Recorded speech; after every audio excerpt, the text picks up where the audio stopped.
All right, good afternoon, Colorado. We start with a live look over downtown Denver right now. It's shaping up to be yet another hazy day across parts of our state today. The smoke you're seeing is coming from wildfires across the Pacific Northwest and Canada.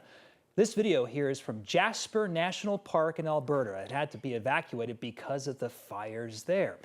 Thank you for joining us today on 9 News at Noon. I'm Jeremy Hohola with our 9 News weather impact meteorologist Keely Chalmers. We're going to continue to track the smoke today, I guess, right? Yeah, continuing to be blown down into our area from the north. We've got the wildfire smoke coupled with higher levels of ozone because we have stagnant air out there. So the ozone levels increasing a bit, certainly in the valleys. And you can see that haze out over Denver this afternoon.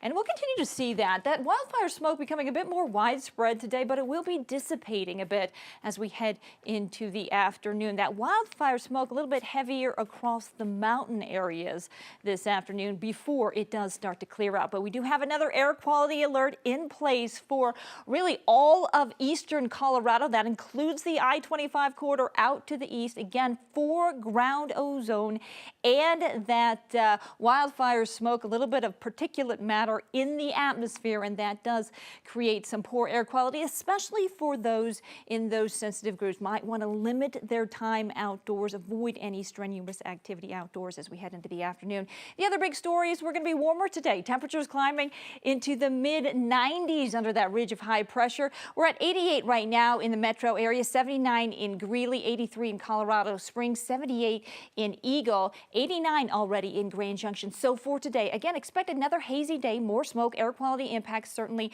We're going to make it up to about 94 degrees. As for any precipitation, we will see a little bit of moisture in the mid-levels move in over the high country. So we will see some spotty showers, some thunderstorms up there. But as for us, not much happening. Your weather headline, smoky skies, air quality impacts, warmer in the mid-90s. And we do want to talk about the chance for some moisture moving back into our forecast with some isolated storms Friday and Saturday. Talk more about that coming up in your full forecast in just a bit. All right, Keely. A man is dead and an officer is in the hospital after a shooting in Thornton this morning. It happened near West Thornton Parkway and Gale Boulevard. Police say they were responding to a reported assault and confronted a suspect at a nearby gas station. That man began fighting with an officer, they say, and went for that officer's gun. During the struggle, the officer was shot. That officer is now in the hospital. He is expected to recover. Excuse me. Another officer shot the suspect. The suspect died on scene. In an unrelated incident also in Thornton, Thornton police are looking for a driver involved in a deadly hit and run. They say they found the SUV last night involved in that after putting out a Medina alert. Police say the driver intentionally hit a man around 1:30 yesterday morning on 84th Avenue Bridge over I-25. That man later died at the hospital. So far, police have not shared his identity. If you know anything about this case, you're asked to call Thornton Police. And right now, the Montezuma County Sheriff's Office is asking for your help finding a missing 5-year-old boy. Deputies say Elanio Martinez has been missing for a week now. CBI says his mother was murdered on July 2nd. Crystal Snow was found shot to death in her home in Pagosa Springs. So far, no one's been arrested yet. Hours later, authorities found Elanio with an aunt in Cortez.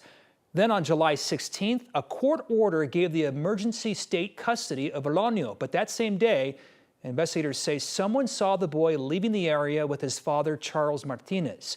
They were in a gold 2011 Dodge Ram 2500 with a missing tailgate and a temporary Colorado license plate with the numbers 6358833.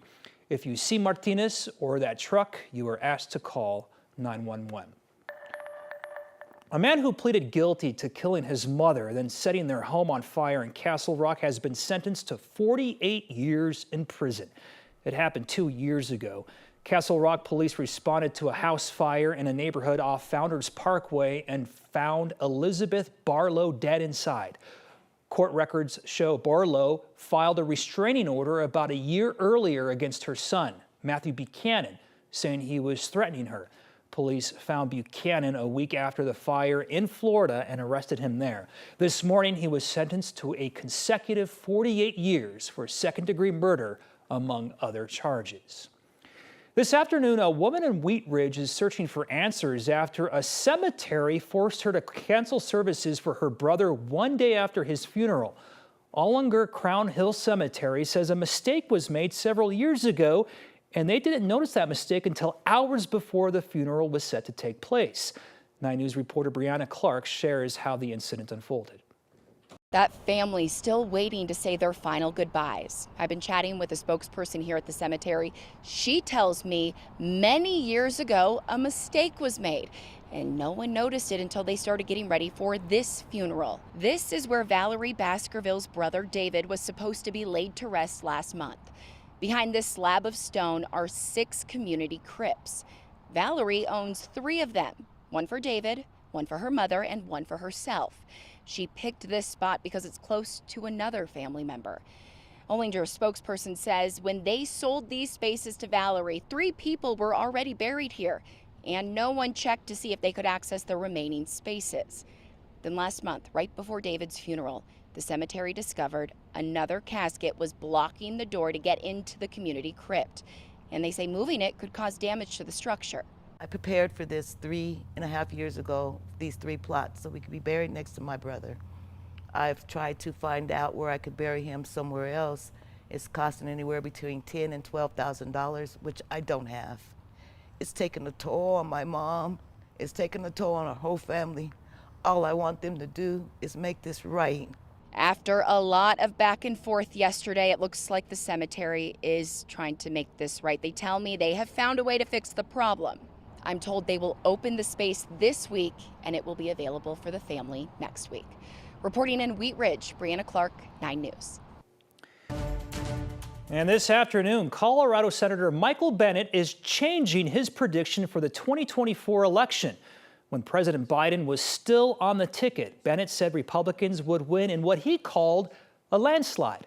Now he feels differently, with Vice President Kamala Harris shaping up to be the next Democratic nominee. This is going to be a very close race for the presidency. It's going to be a close race for the Senate. It's going to be a close race for the House. But I think we're in shooting distance of all of those.